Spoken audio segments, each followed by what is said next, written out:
petroglyph of it. I don't know if that axe is authentic enough. You're doing so well on everything else. Some of those guys. And then I went, oh, where's the stone axe? Some of those guys get really weird about doing everything authentic. I know. You got to draw the line somewhere. Oh boy. I also don't collect the clay and carry it home on my back. I drive in a truck. I use a shovel.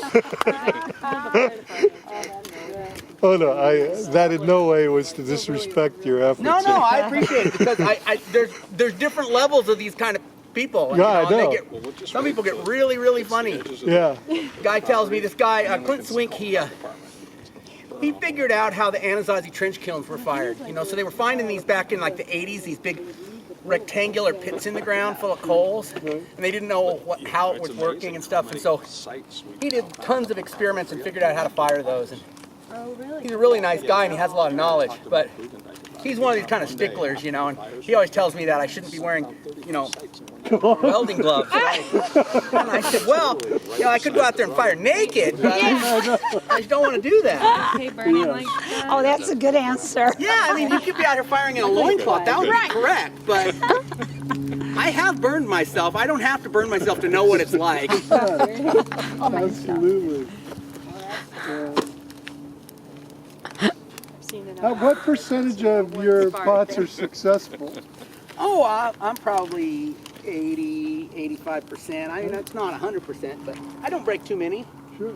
And I do workshops, and I'll fire big loads of student pottery, 30 pieces, and only have 1 or 2 breakages in it. Wow. So I do okay. The real key is just to make sure you heat it good beforehand, drive off that remaining moisture. That's really the key.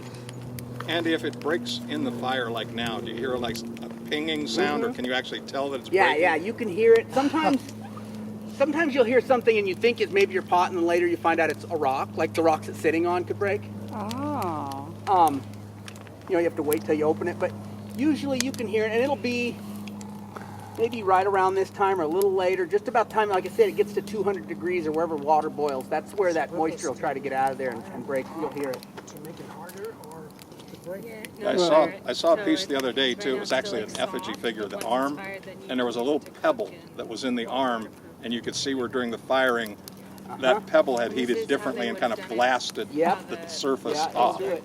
I had, when I fired up at the kiln conference in October, one of my students had built a bunch of pottery from different pots.